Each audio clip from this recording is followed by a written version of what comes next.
નમસ્કાર ભાઈઓ તથા બહેનો, અગાઉ આપણે બજાર પદ્ધતિના લક્ષણો અને તેના લાભો વિશે વાત કરી. તમારે પ્રશ્ન પૂછાય શરૂઆતમાં બજાર પદ્ધતિ કયા દેશોએ અપનાવી હતી? તો અમેરિકા અને જાપાન. બીજો પ્રશ્ન એ રીતે પણ પૂછાય બજાર પદ્ધતિને બીજા કયા નામે ઓળખાય છે? તો મૂડીવાદી પદ્ધતિ તરીકે પણ ઓળખાય છે, મુક્ત અર્થતંત્ર તરીકે પણ ઓળખાય છે. આવો પણ પ્રશ્ન ગયા પીરિયડમાં આપણે બજાર પદ્ધતિના લક્ષણો વિશે આ પ્રશ્ન મહત્વનો છે, 2 માર્ક્સમાં પૂછાય. એમાં વાત કરી હતી કે ઉત્પાદનના સાધનોની માલિકી કોની હોય છે? વ્યક્તિગત, ખાનગી હોય છે. દાખલા તરીકે રિલાયન્સ કંપની એક બજાર પદ્ધતિનું ઉદાહરણ કરી શકાય, જે વ્યક્તિગત છે, ખાનગી છે. એનું સંચાલન રિલાયન્સ કંપની દ્વારા થાય છે. બીજું લક્ષણ, બજાર પદ્ધતિમાં આર્થિક પ્રવૃત્તિના કેન્દ્રમાં નફો હોય છે. કોઈ પણ પ્રાઇવેટ કંપની હોય કે ખાનગી હોય કે વ્યક્તિગત હોય, એનો હેતુ શું હોય? નફો. કોઈ ખોટ કરવા, કોઈ ધંધો કરનાર કે કોઈ કંપની ખોટ કરે નહીં, એનો એક જ હેતુ હોય છે, નફો. એટલે આર્થિક પ્રવૃત્તિના કેન્દ્રમાં શું હોય છે? નફો હોય છે. આ વાત કરી. ત્રીજું લક્ષણ, ગ્રાહકોને પસંદ કરવાની અહીં તક મળે છે કે એક જ કંપનીના અનેક વસ્તુઓ મળી રહેતી હોવાને કારણે અહીં ગ્રાહકોને પોતાની પસંદ કરવાની તક મળે છે. ચોથી બાબત, અહીં સરકારની બજાર તંત્રમાં કોઈ હસ્તક્ષેપ હોતો નથી, કોઈ દખલગીરી હોતી નથી. ભાવ કંપની નક્કી કરતી હોય, સરકાર નક્કી કરતી નથી. જેટલું ઉત્પાદન કરવું એટલું કરી શકે છે, એમાં પણ સરકારની કોઈ દખલગીરી હોતી નથી. પાંચમી બાબત, ઉત્પાદનના સાધનોની ફાળવણી નફા આધારિત હોય છે. છઠ્ઠી બાબત, આર્થિક નિર્ણયો ભાવ તંત્રના આધારે લેવામાં આવે છે. આ બધા લક્ષણો 6 હતા. લાભો વિશે પણ વાત કરી હતી કે બજાર પદ્ધતિના લાભો ફરીથી રિપીટ કરીએ છીએ કે બજાર પદ્ધતિમાં વ્યક્તિનું અહીં આર્થિક સ્વતંત્રતા જળવાય છે. આર્થિક સ્વતંત્રતા હમણાં જ મેં વાત કરી કે ગ્રાહકને પોતાને પસંદ કરવાની તક મળે છે, જ્યારે સમાજવાદી પદ્ધતિમાં ગ્રાહકને પસંદ કરવાની તક મળતી નથી.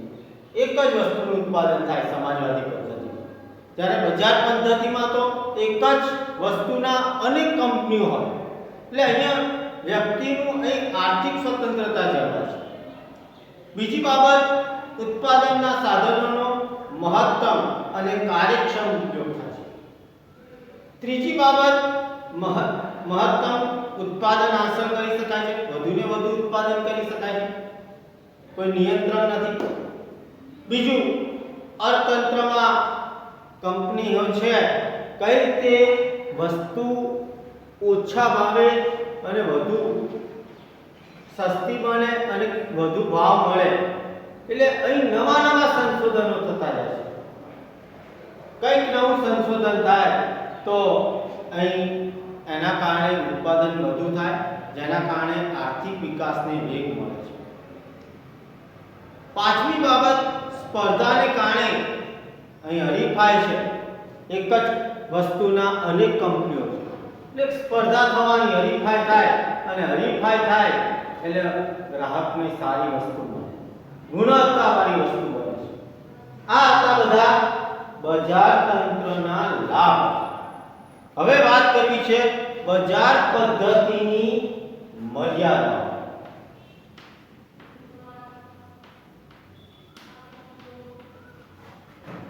મર્યાદાઓ તમારે પૂછાય અથવા ખામીઓ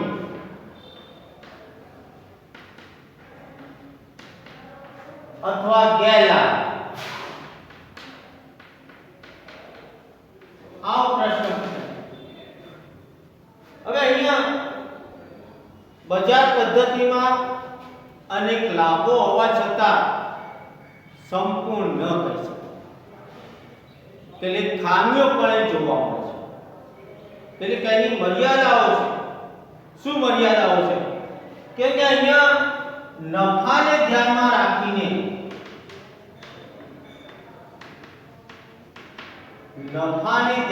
રાખીને મોજ શોખની ઉત્પાદન થતું હોવાથી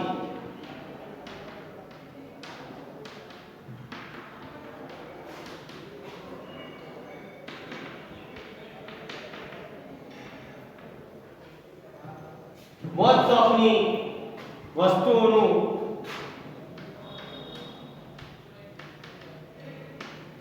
ઉત્પાદન વધુ હોય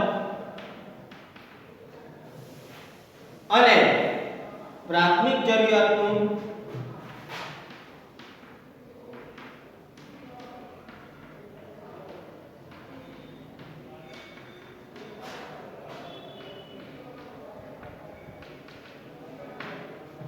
ઉત્પાદન કરે છે. આ એની ખામી.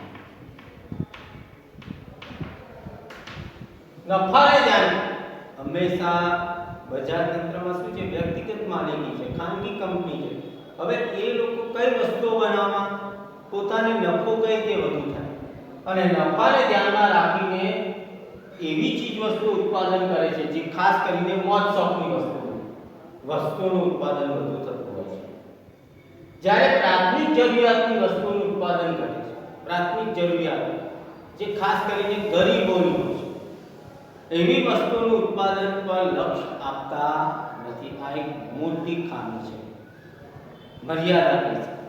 એટલે ટૂંકમાં મોજ શોખની વસ્તુઓ પણ ખરીદવાનું ધનિક લોકો અને એ પૈસા પણ આપવા અને અહીં કંપનીનો માલિક એવી વસ્તુઓ બનાવવાનો જે નફાને ધ્યાનમાં રાખે.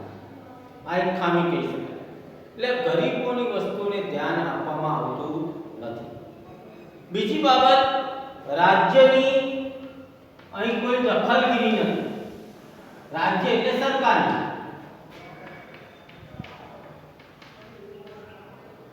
રાજ્યની કોઈ પણ પ્રકારની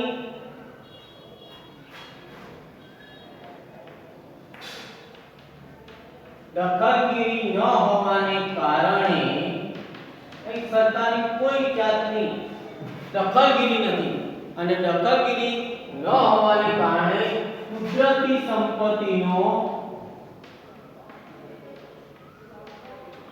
દુર્વ્યય થાય છે. એ લોકો ખાનગી કંપની કે સરકારની કોઈ ભૂમિકા નથી. ખાનગી કંપની કે વ્યક્તિગત માલિકી નથી. એટલે વધુ ને વધુ પોતે ઉત્પાદન કરે છે, કઈ રીતે વધુ નફો મેળવવો અને એના કારણે કુદરતી સંપત્તિનો બેફામ ઉપયોગ કરે છે. એટલે કુદરતી સંપત્તિનો અહીં દુર્વ્યય થાય છે. પાછળ ભવિષ્યની પેઢીને શું થશે એ ધ્યાન રાખતા નથી. ત્રીજી બાબત, ત્રીજી લાભ ગેરલાભ, ગ્રાહકોની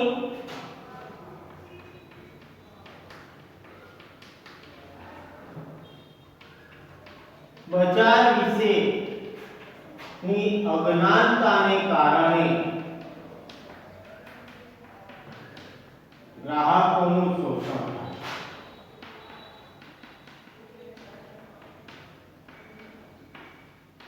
જો ગ્રાહકો બજાર વિશેની જો જાણકારી ન હોય તો એના પરિણામે ગ્રાહકનું અહીંયા શું થાય?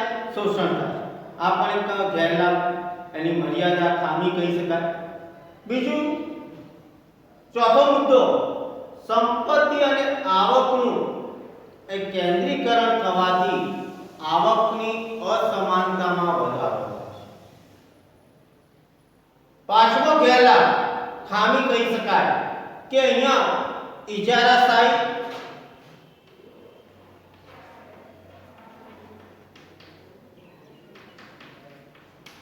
આર્થિક અસ્થિરતા,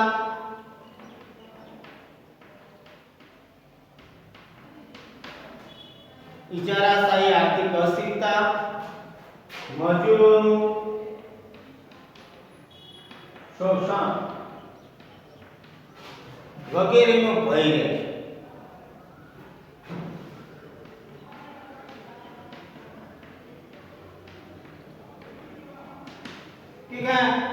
કેટલીક કંપની બજારમાં એક જ કંપનીનું વર્ચસ્વ હોય છે, જેને ઇજારો કહે છે.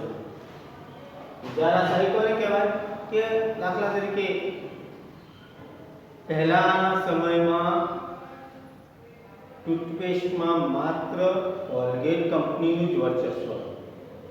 એટલે મન ફાવે ભાવ લઈ શકે, ક્વોલિટી જળવાય નહીં. પહેલાના સમયમાં અમને ખબર છે કે સાબુમાં અત્યારે તમને અનેક સાબુઓ તમને જોવા મળે છે કે તમે ઉપયોગ કરી શકો છો. માત્ર એ સમયે અમે લાઈફબોય સાબુનો જ નાવામાં ઉપયોગ કરતા હતા. લાઈફબોયનું એનું વર્ચસ્વ. આ એક જ કંપનીનું વર્ચસ્વ હોય તો ઇજારાશાહી છે. ઘણીવાર કેટલીકવાર આર્થિક અસ્થિરતા સમાજ દેશમાં ઉદ્ભવતી હોય છે. એનાથી પણ ભય રહેતો હોય છે. મજૂરોનું શોષણનો પણ ભય રહે છે કે કંપનીનો માલિક કઈ રીતે પોતાને વધુ નફો મળે, મજૂરો પાસે વધુ કામ લેવડાવે અને વેતન ઓછું. આ પરિસ્થિતિ જોવા મળતી હોય છે. આ બધા એના ગેરલાભ હતા, બજાર તંત્રના ગેરલાભ. હવે આ રીતે આપણે બજાર પદ્ધતિ, ઉત્પાદનના સાધનોની ફાળવણીની પદ્ધતિઓમાં આપણે બજાર તંત્ર વિશે વાત કરી. હવે ઉત્પાદનના સાધનોના ફાળવણીની પદ્ધતિઓમાં હવે આપણે સમાજવાદી પદ્ધતિની વાત કરીએ.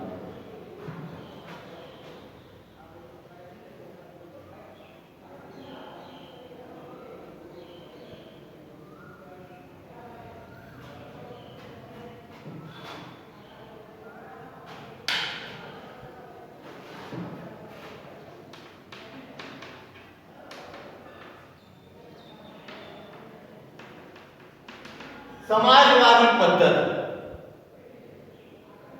બજાર પદ્ધતિની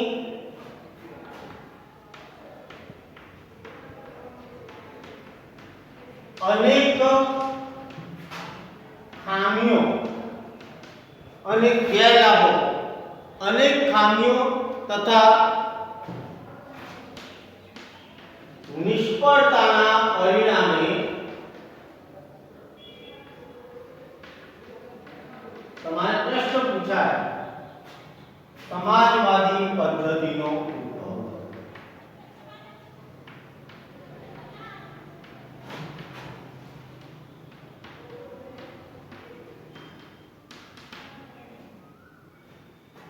સમાજવાદી પદ્ધતિ કઈ રીતે ઉદ્ભવી?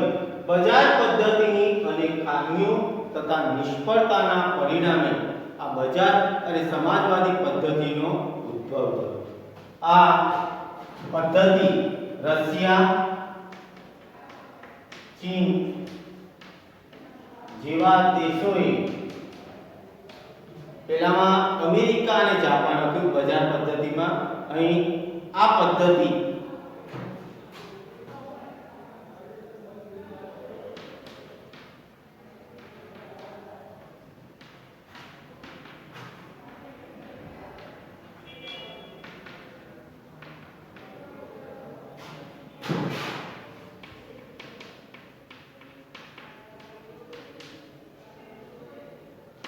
આ બંને દેશોએ જે આ પદ્ધતિ અપનાવીને સારો એવો આર્થિક વિકાસ કર્યો હતો. હવે આમ તો સમાજવાદી પદ્ધતિ બજાર પદ્ધતિ તદ્દન વિરોધી છે. અહીં સમાજવાદી પદ્ધતિમાં બધા જ આર્થિક નિર્ણયો, પહેલામાં તો વ્યક્તિગત માલિકી હતી. સમાજવાદી પદ્ધતિમાં બધા જ આર્થિક નિર્ણયો રાજ્ય દ્વારા, રાજ્ય એટલે સરકાર દ્વારા લેવાય છે, સરકાર દ્વારા લેવાય છે. આ પદ્ધતિમાં આર્થિક નિર્ણયો મોટા ભાગે એટલે કે સરકાર દ્વારા લેવામાં આવે છે કે ઉત્પાદનના બધા સાધનોની માલિકી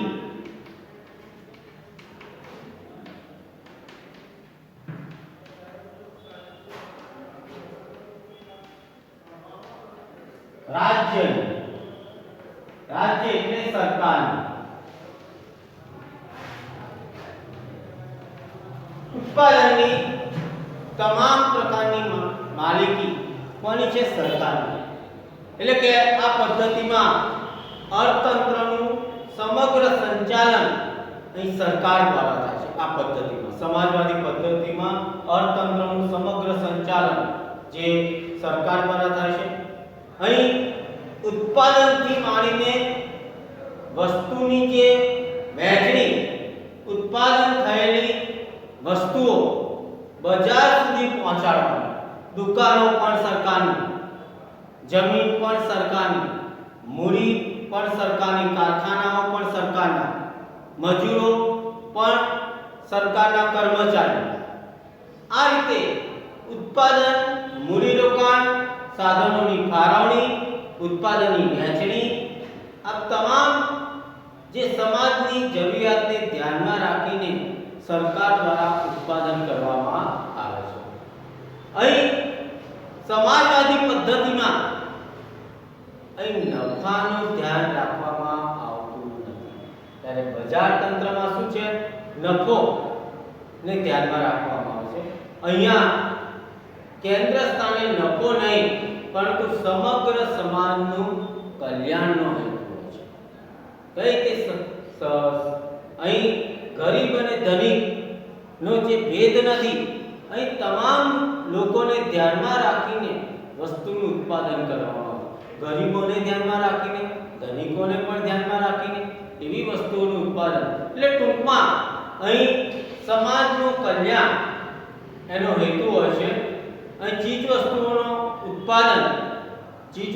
ઉત્પાદન અને ભાવો સરકાર દ્વારા નક્કી થાય છે. કેટલું ચીજ વસ્તુઓનું ઉત્પાદન કરવું અને સાથે સાથે કોઈ પણ ભાવ ચીજ વસ્તુના એ સરકાર દ્વારા નક્કી થાય છે. અહીં જે રાજ્યોએ નક્કી કરેલા લક્ષ્યાંકોને, ઉત્પાદનના લક્ષ્યાંકોને સિદ્ધ કરવા અહીં જવાબદારી કયા રાજ્યને કેટલું ઉત્પાદન, કઈ વસ્તુની જરૂરિયાત છે એ ધ્યાનમાં રાખીને વસ્તુનું ઉત્પાદન કરવામાં આવે છે. અહીં તમામ કારખાના સરકાર હસ્તક હોય છે. ખેતી પણ રાજ્યની માલિકીની હોય છે. શ્રમિકો જેમને વેતન સરકાર એની ક્ષમતા મુજબ, એનામાં કેટલી કાર્યક્ષમતા છે એ મુજબ વેતન ચૂકવવામાં આવે છે. હવે આ રીતે આ સમાજવાદી પદ્ધતિ જોવા મળે છે. હવે સમાજવાદી પદ્ધતિના લાભ વિશે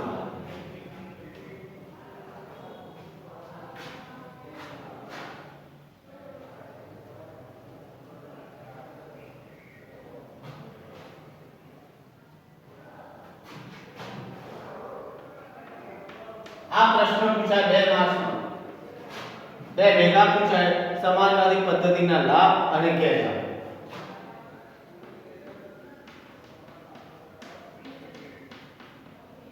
જેમ આપણે બજાર પદ્ધતિના લાભો વિશે વાત કરી, એમ સમાજવાદીના પદ્ધતિમાં પણ કેટલાક લાભ જોવા મળે છે. અહીં ઉત્પાદનના સાધનોની બજાર પદ્ધતિના. નમસ્કાર ભાઈઓ તથા બહેનો. અગાઉ આપણે બજાર પદ્ધતિના લક્ષણો અને તેના લાભો વિશે વાત કરી. તમારે પ્રશ્ન પૂછાય, શરૂઆતમાં બજાર પદ્ધતિ કયા દેશોએ અપનાવી હતી? અમેરિકા અને જાપાન. બીજો પ્રશ્ન એ રીતે પણ પૂછાય, બજાર પદ્ધતિને બીજા કયા નામે ઓળખાય છે? તો મૂડીવાદી પદ્ધતિ તરીકે પણ ઓળખાય છે. થાય છે? આવો પણ પ્રશ્ન. ગયા પીરિયડમાં આપણે બજાર પદ્ધતિના લક્ષણો વિશે આ પ્રશ્ન મહત્વનો છે, 2 માર્ક્સમાં પૂછાય. એમાં વાત કરી હતી કે ઉત્પાદનના સાધનોની માલિકી કોની હોય છે? વ્યક્તિગત, ખાનગી હોય છે. દાખલા તરીકે રિલાયન્સ કંપની એક બજાર પદ્ધતિનું ઉદાહરણ કરી શકાય, જે વ્યક્તિગત છે, ખાનગી છે. એનું સંચાલન રિલાયન્સ કંપની દ્વારા થાય છે. બીજું લક્ષણ, બજાર પદ્ધતિમાં આર્થિક પ્રવૃત્તિના કેન્દ્રમાં નફો હોય છે. કોઈ પણ પ્રાઇવેટ કંપની હોય કે ખાનગી હોય કે વ્યક્તિગત હોય, એનો હેતુ શું હોય? નફો. કોઈ ખોટ કરવા, કોઈ ધંધો કરનાર કે કોઈ કંપની ખોટ કરે નહીં, એનો એક જ હેતુ હોય છે, નફો.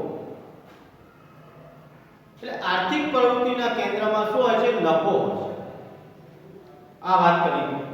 ત્રીજું લક્ષણ, ગ્રાહકોને પસંદ કરવાની અહીં તક મળે છે. કે એક જ કંપનીના અનેક વસ્તુઓ મળી રહેતી હોવાને કારણે અહીં ગ્રાહકોને પોતાની પસંદ કરવાની તક મળે છે. ચોથી બાબત, અહીં સરકારની બજાર તંત્રમાં કોઈ હસ્તક્ષેપ હોતો નથી, કોઈ દખલગીરી હોતી નથી. ભાવ કંપની નક્કી કરતી હોય, સરકાર નક્કી કરતી નથી. જેટલું ઉત્પાદન કરવું એટલું કરી શકે છે, એમાં પણ સરકારની કોઈ દખલગીરી હોતી નથી. પાંચમી બાબત, ઉત્પાદનના સાધનોની ફાળવણી નફા આધારિત હોય છે. છઠ્ઠી બાબત, આર્થિક નિર્ણયો ભાવ તંત્રના આધારે લેવામાં આવે છે. આ બધા લક્ષણો 6 હતા. લાભો વિશે પણ વાત કરી હતી કે બજાર પદ્ધતિના લાભો, ફરીથી રિપીટ કરીએ છીએ કે બજાર પદ્ધતિમાં વ્યક્તિનું અહીં આર્થિક સ્વતંત્રતા જળવાય છે. આર્થિક સ્વતંત્રતા હમણાં જ મેં વાત કરી કે ગ્રાહકને પોતાને પસંદ કરવાની તક મળે છે. જ્યારે સમાજવાદી પદ્ધતિમાં ગ્રાહકને પસંદ કરવાની તક મળતી નથી. એક જ વસ્તુનું ઉત્પાદન થાય સમાજવાદી પદ્ધતિમાં. જ્યારે બજાર પદ્ધતિમાં તો એક જ વસ્તુના અનેક કંપનીઓ હોય. એટલે અહીંયા વ્યક્તિનું અહીં આર્થિક સ્વતંત્રતા જળવાય છે. બીજી બાબત, ઉત્પાદનના સાધનોનો મહત્તમ અને કાર્યક્ષમ ઉપયોગ થાય છે. ત્રીજી બાબત, મહત્તમ ઉત્પાદન હાંસલ કરી શકાય છે, વધુને વધુ ઉત્પાદન કરી શકાય છે, કોઈ નિયંત્રણ નથી.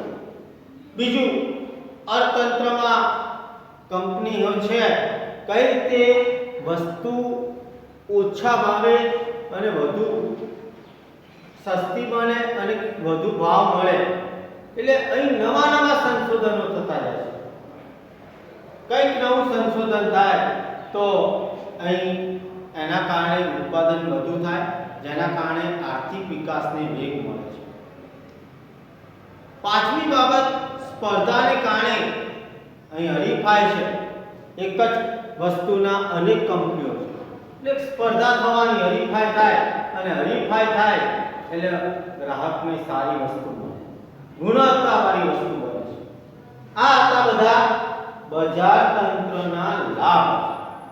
હવે વાત કરવી છે બજાર પદ્ધતિની મર્યાદાઓ.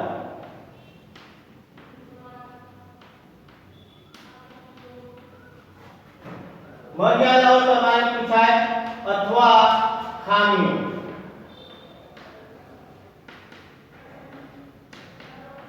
અથવા ગેરલાભ. આવો પ્રશ્ન પૂછાય. હવે અહીંયા બજાર પદ્ધતિમાં અનેક લાભો હોવા છતાં સંપૂર્ણ ન કહી શકાય. કેટલીક ખામીઓ પણ જોવા મળે છે. એટલે કે એની મર્યાદાઓ છે. શું મર્યાદાઓ છે? કે અહીંયા નફાને ધ્યાનમાં રાખીને નફાને ધ્યાનમાં રાખીને મોજ શોખની ઉત્પાદન થતું હોવાથી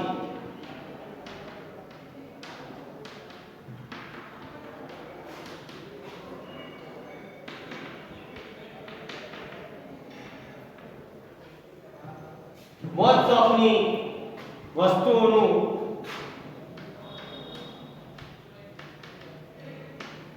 ઉત્પાદન વધુ હોય અને પ્રાથમિક જરૂરિયાતનું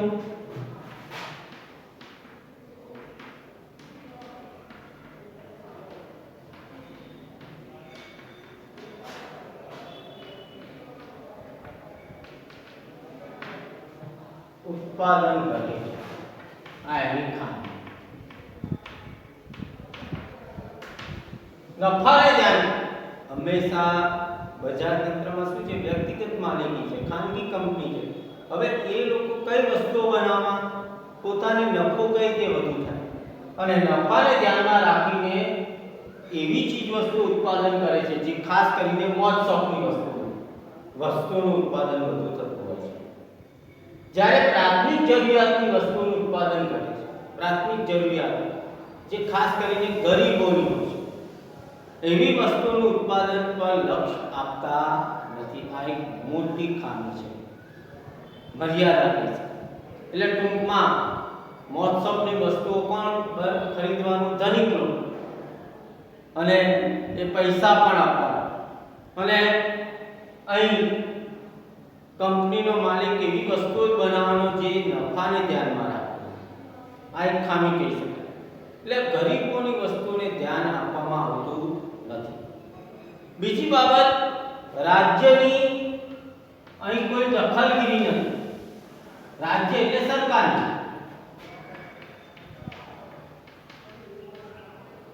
રાજ્યની કોઈ પણ પ્રકારની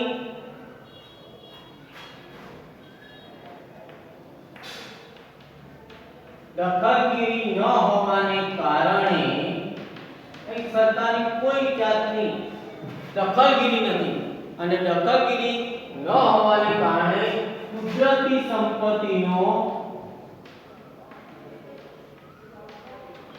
દુર્વ્યય થાય છે એ લોકો ખાનગી કંપની કે સરકારની કોઈ ભૂમિકા નથી ખાનગી કંપની કે વ્યક્તિગત માલિકી એટલે વધુ ને વધુ પોતે ઉત્પાદન કરે છે કઈ રીતે વધુ નફો મેળવવો અને એના કારણે કુદરતી સંપત્તિનો બેફામ ઉપયોગ કરે છે એટલે કુદરતી સંપત્તિનો અહીં દુર્વ્યય થાય છે પાછળ ભવિષ્યની પેઢીને શું થશે એ ધ્યાન રાખતા નથી ત્રીજી બાબત ત્રીજી લાભ ગેરલાભ ગ્રાહકોની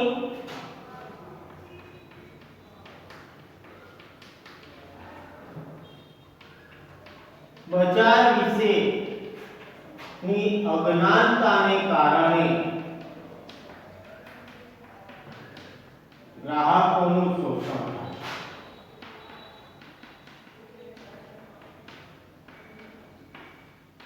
જો ગ્રાહકો બજાર વિશેની જો જાણકારી ન હોય તો એના પરિણામે ગ્રાહકનું અહીંયા શું થાય શોષણ થાય આ પણ એક ગેરલાભ એની મર્યાદા ખામી કહી શકાય બીજું ચોથો મુદ્દો સંપત્તિ અને આવકનું એક કેન્દ્રીકરણ થવાથી આવકની અસમાનતામાં વધારો થાય છે પાંચમો ગેરલાભ ખામી કહી શકાય કે અહીંયા ઇજારાશાહી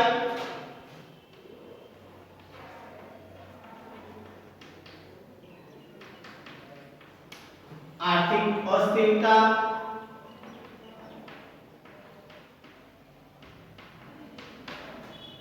ઇજારાશાહી આર્થિક અસ્થિરતા મજૂરોનું શોષણ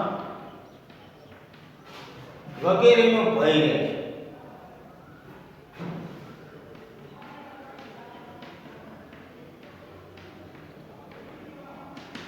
છે કેટલીક કંપની બજારમાં એક જ કંપનીનું વર્ચસ્વ હોય છે જેને ઇજારો કહી શકાય. ઇજારાશાહી કોને કહેવાય કે દાખલા તરીકે પહેલાના સમયમાં ટૂથપેસ્ટમાં માત્ર કોલગેટ કંપનીનું જ વર્ચસ્વ હતું. એટલે મન ફાવે ભાવ લઈ શકે, ક્વોલિટી જળવાય નહીં. પહેલાના સમયમાં અમને ખબર છે કે સાબુમાં અત્યારે તમને અનેક સાબુઓ તમને જોવા મળે છે કે તમે ઉપયોગ કરી શકો છો. માત્ર એ સમયે અમે લાઈફબોય સાબુનો જ નાવામાં ઉપયોગ કરતા હતા. લાઈફબોયનું એનું વર્ચસ્વ. આ એક જ કંપનીનું વર્ચસ્વ હોય તો ઇજારાશાહી. ઘણીવાર કેટલીક વાર આર્થિક અસ્થિરતા સમાજ દેશમાં ઉદ્ભવતી હોય છે. એનાથી પણ ભય રહેતો હોય છે. મજૂરોનું શોષણનો પણ ભય રહે છે કે કંપનીનો માલિક કઈ રીતે પોતાને વધુ નફો મળે, મજૂરો પાસે વધુ કામ લેવડાવે અને વેતન ઓછું. આ પરિસ્થિતિ જોવા મળતી હોય છે. આ બધા એના ગેરલાભ હતા, બજાર તંત્રના ગેરલાભ. હવે આ રીતે આપણે બજાર પદ્ધતિ, ઉત્પાદનના સાધનોની ફાળવણીની પદ્ધતિઓમાં આપણે બજાર તંત્ર વિશે વાત કરી. હવે ઉત્પાદનના સાધનોના ફાળવણીની પદ્ધતિઓમાં હવે આપણે સમાજવાદી પદ્ધતિની વાત કરીએ.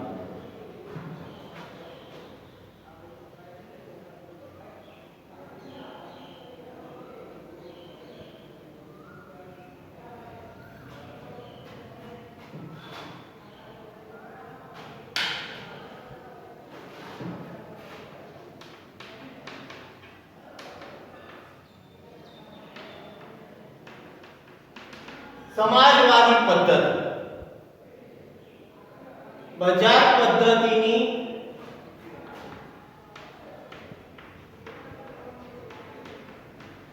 અનેક ખામીઓ અને ગેરલાભો, અનેક ખામીઓ તથા નિષ્ફળતાના પરિણામે તમારે પ્રશ્ન પૂછાય, સમાજવાદી પદ્ધતિનો ઉદ્ભવ.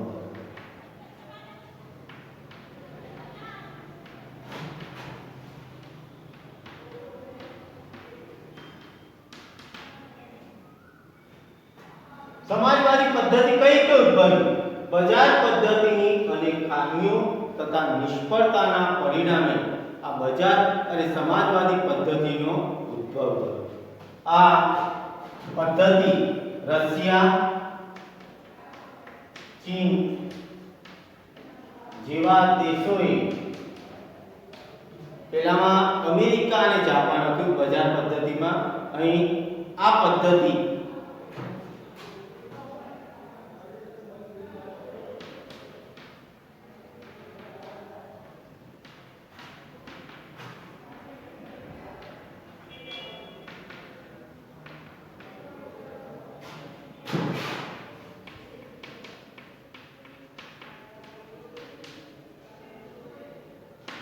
આ બંને દેશોએ જે આ પદ્ધતિ અપનાવીને સારો એવો આર્થિક વિકાસ કર્યો હતો. હવે આમ તો સમાજવાદી પદ્ધતિ બજાર પદ્ધતિ તદ્દન વિરોધી છે. અહીં સમાજવાદી પદ્ધતિમાં બધા જ આર્થિક નિર્ણયો, પહેલામાં તો વ્યક્તિગત માલિકી હતી. સમાજવાદી પદ્ધતિમાં બધા જ આર્થિક નિર્ણયો રાજ્ય દ્વારા, રાજ્ય એટલે સરકાર દ્વારા લેવાય છે. સરકાર દ્વારા લેવાય છે.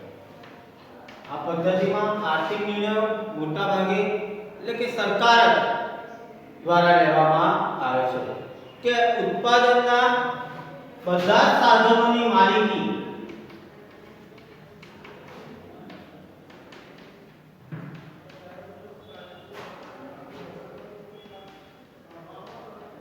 રાજ્ય રાજ્ય એટલે સરકારની. ઉત્પાદનની તમામ પ્રકારની માલિકી કોની છે? સરકારની. એટલે કે આ પદ્ધતિમાં અર્થતંત્રનું સમગ્ર સંચાલન અહીં સરકાર દ્વારા થાય છે. આ પદ્ધતિમાં સમાજવાદી પદ્ધતિમાં અર્થતંત્રનું સમગ્ર સંચાલન જે સરકાર દ્વારા થાય છે. અહીં ઉત્પાદનથી માંડીને વસ્તુની જે વહેંચણી, ઉત્પાદન થયેલી વસ્તુઓ બજાર સુધી પહોંચાડવાની, દુકાનો પણ સરકારની, જમીન પણ સરકારની, મૂડી પણ સરકારની, કારખાનાઓ પણ સરકારના, મજૂરો પણ સરકારના કર્મચારી. આ રીતે ઉત્પાદન, મૂડીરોકાણ, સાધનોની ફાળવણી, ઉત્પાદનની વહેંચણી, આ તમામ જે સમાજની જરૂરિયાતને ધ્યાનમાં રાખીને સરકાર દ્વારા ઉત્પાદન કરવામાં આવે છે. અહીં સમાજવાદી પદ્ધતિમાં અહીં નફાનું ધ્યાન રાખવામાં આવતું નથી. ત્યારે બજાર તંત્રમાં શું છે? નફો ને ધ્યાનમાં રાખવામાં આવે છે. અહીંયા કેન્દ્ર સ્થાને નફો નહીં પરંતુ સમગ્ર સમાજનું કલ્યાણનો હેતુ હોય છે. કઈ તે અહીં ગરીબ અને ધનિક નો જે ભેદ નથી. અહીં તમામ લોકોને ધ્યાનમાં રાખીને વસ્તુનું ઉત્પાદન કરવામાં આવે. ગરીબોને ધ્યાનમાં રાખીને, ધનિકોને પણ ધ્યાનમાં રાખીને એવી વસ્તુઓનું ઉત્પાદન. એટલે ટૂંકમાં અહીં સમાજનું કલ્યાણ એનો હેતુ હોય છે. અહીં ચીજ વસ્તુઓનું ઉત્પાદન અને ભાવો સરકાર દ્વારા નક્કી થાય છે. કેટલું ચીજ વસ્તુઓનું ઉત્પાદન કરવું અને સાથે સાથે કોઈ પણ ભાવ ચીજ વસ્તુના એ સરકાર દ્વારા નક્કી થાય છે.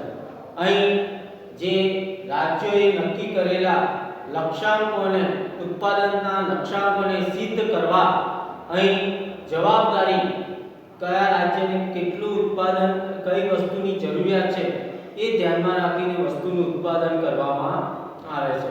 અહીં તમામ કારખાના સરકાર હસ્તક હોય છે.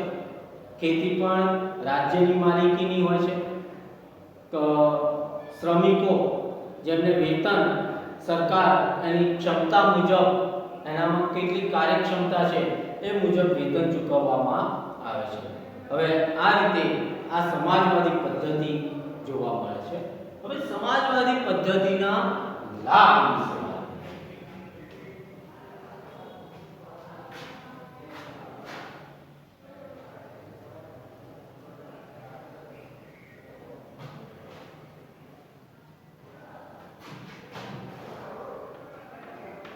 આ પ્રશ્ન પૂછાય 2 માર્ક્સમાં.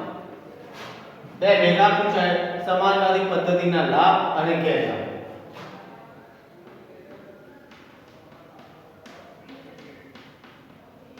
જેમાં આપણે બજાર પદ્ધતિના લાભો વિશે વાત કરી, એમ સમાજવાદીના પદ્ધતિમાં પણ કેટલાક લાભ જોવા મળે છે.